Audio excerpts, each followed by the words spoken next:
उदालगुरि जिल्ला दुलाराय बर' फरायसा आफादनि 49थि थान्दै जख'न्थाइ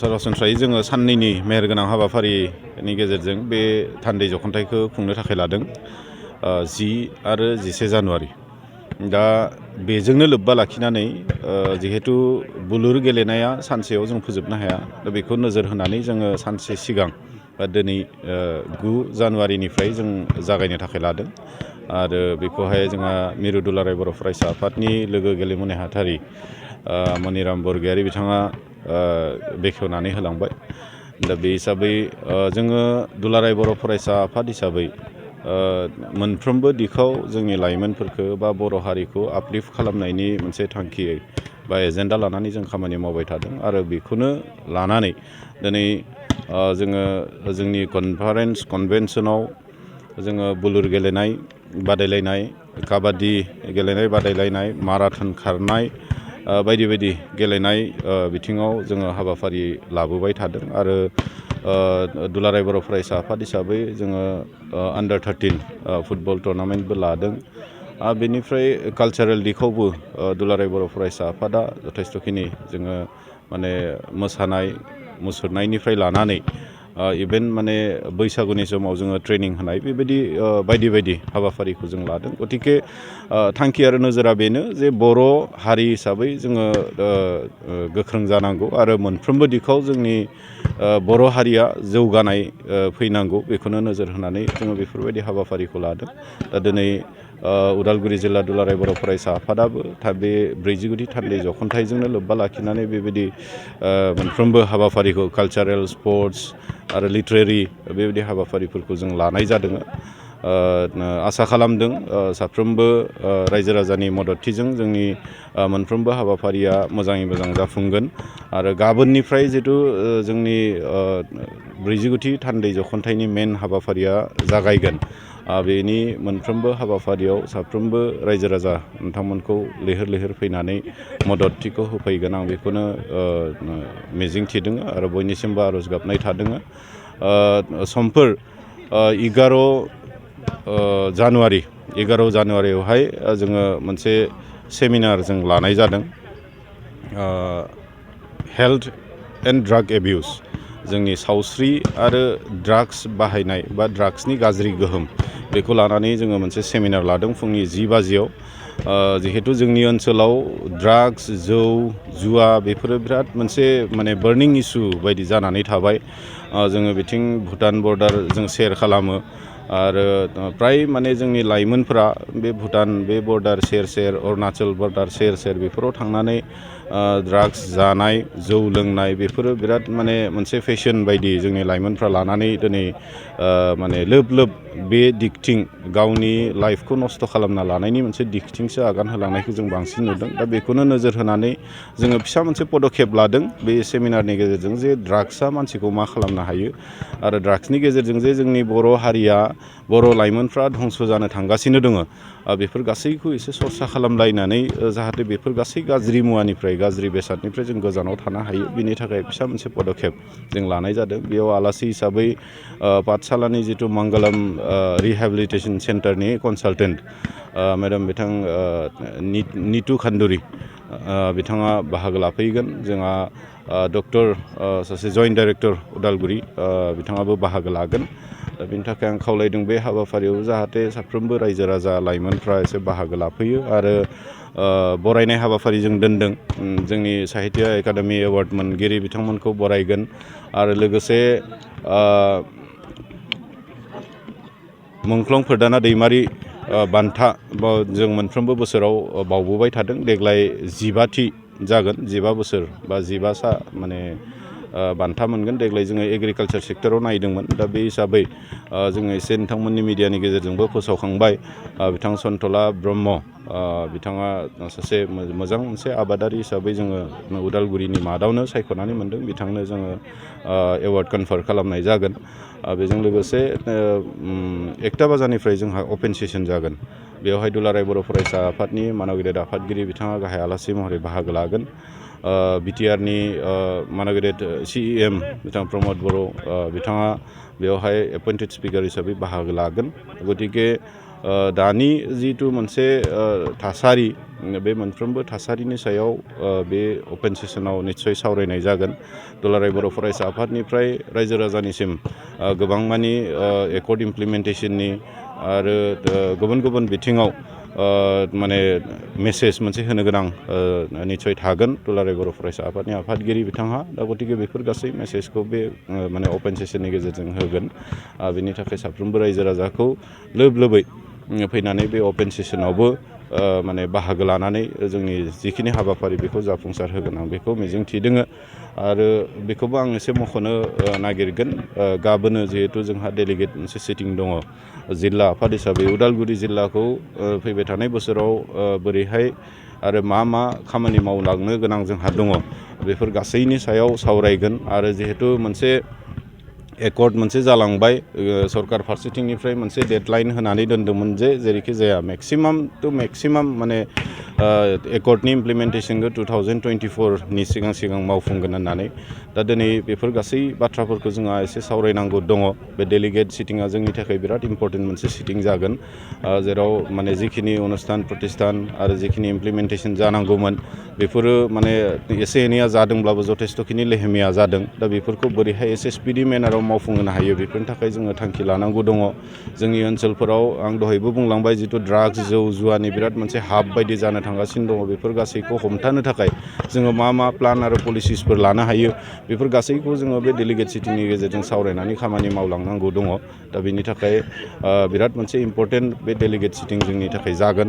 आरो बेनि थाखाय आं साफ्रोमबो डेलिगेट्स बिथांमोनखौ बेयावनो मिडिया नोंथांमोननिसिम बयनिसिमबो गाहाम हामलायनाय बावहरबाय। दिनै नैबे पानेरिनि जे बारलाम्फा गेवलां फोथाराव खुंनो लानाय उदालगुरि जिल्ला दुलाराय बर' फरायसा आफादनि 49थि थान्दै जख'न्थाइ, बे जख'न्थाइजोंनो लोब्बा लाखिनानै जे गेलेनाय बादायलायनाय हाबाफारि जे बेखेवनाय, बेयाव आलासि सफैदों। बिनि थाखाय आं बिथांमोनखौ साबायखर बावदों। दा बिथांमोननि जे बे खुंनो लानाय 49थि थान्दै जख'न्थाइआ जाहाथे मोजां जाफुंसारो बिनि थाखाय आं साफ्रोम आन्सलिक आरो जिल्लानि गासै बिबानगिरि आरो आरसिनि बिबानगिरि बिथांमोननिसिमबो गाहाम हामलायनाय बावहरबाय। लोगोसे इंराजि गोदान बोसोर आरो मागो दमासिनिबो गाहाम हामलायनाय बावहरदों। दा दिनै देबनाथ बसुमतारी जाय मुंख्लं, बिथांनि मुङाव जे गेलेनाय बादायलायनाय हाबाफारि बा भलिबल गेलेनाय हाबाफारि, बुलुर गेलेनाय हाबाफारिखौ जे आयोजन खालामदों, दा बिथांमोना जोबोद मोजां हाबाफारि लादों। दा बे बिथिङावनो दुलाराय बर' फरायसा आफादाबो मुंख्लं सोमला बसुमतारीनि मुङाव दुलाराय बर' फरायसा आफादाबो बुलुर गेलेनाय बादायलायनाय हाबाफारिखौ जोंबो खुंबाय थादों।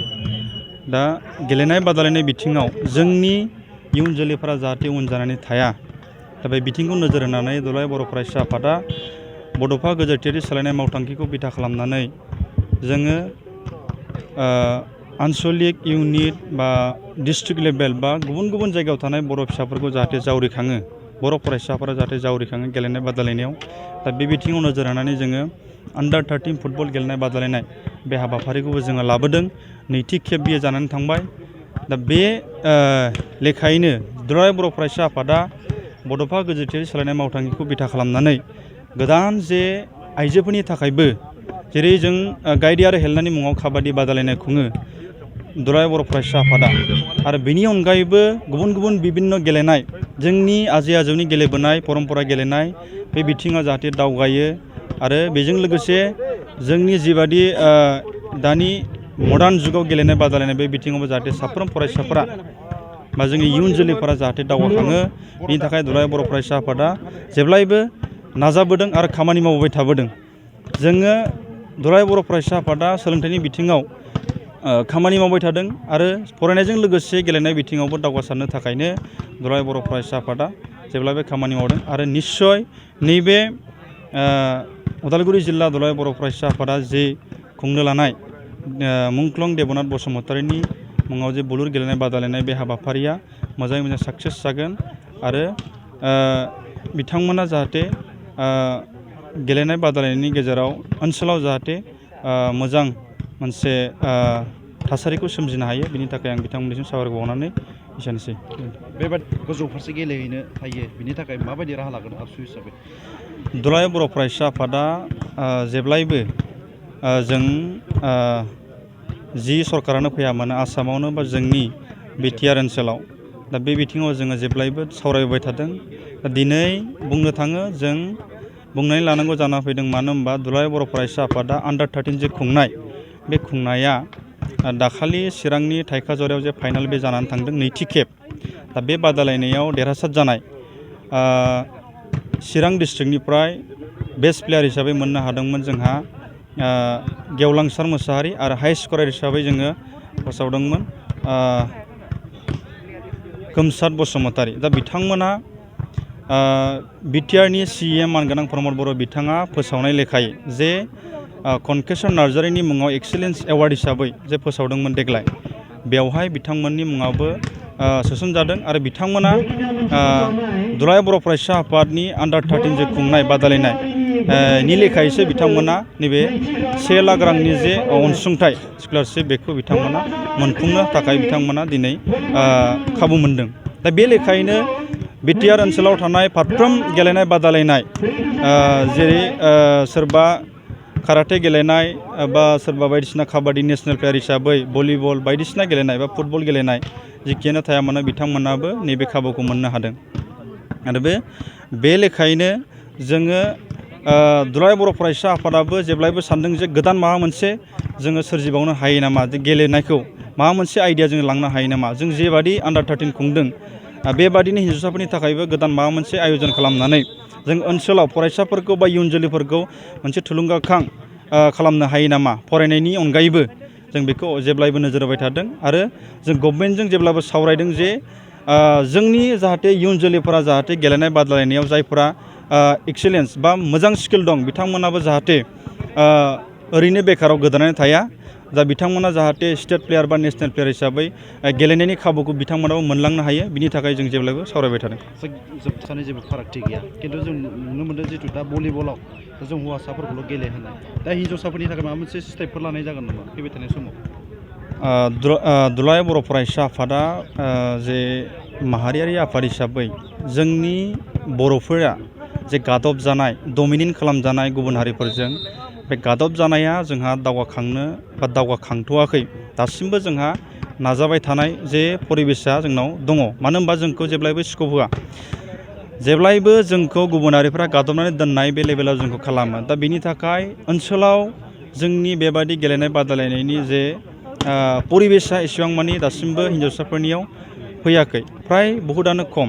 बुंनो थाङो जे जोंनाव राफोद नंगौ जोंनि इयुन जोलैफोरा, खिन्थु माखासे गेलेनाय बादायलायनायखौ जोंनि गामियाव जे बिमा बिफाफोरा जे फ्राय जोंहा फरायनायनि बिथिङाव बांसिन गोसो होनो थाखाय जों खावलायबाय थायो। दा बे बिथिङाव माखासे गेलेनाय बादायलायनायखौ दा हिन्जावसाफोरा फ्राय खम जानानै दं। दा नैबे दानि जे परिबेस फैदों दा खिन्थु जावरिखांनाय बे परिबेसा जाहाथे उनाव जुदि बारायलाङोबा बा नेक्स्ट पर्यायनि बा बोसोरनि उनाव निस्सय दुलाराय बर' फरायसा आफादा हिन्जावसाफोरनि थाखायबो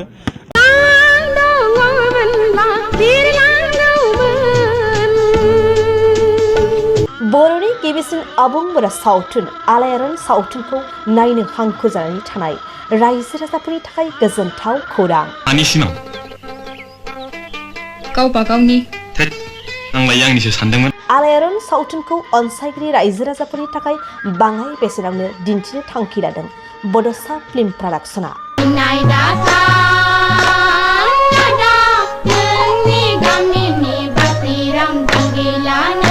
रायजो राजाफोरनि खाबुनि थाखाय क्रिसमास आरो इंराजि गोदान बोसोरजों लोब्बा लाखिनानै गोदान बोसोर 2024 इं मायथाइनि 2 जानुवारिनिफ्राय 20 जानुवारिनि गेजेराव बड'सा फिल्म प्रडाक्शना आलायारन सावथुनखौ बाङाय बेसेनाव रायजो राजाफोरनो दिन्थिनो थाखाय आखायाव लादों।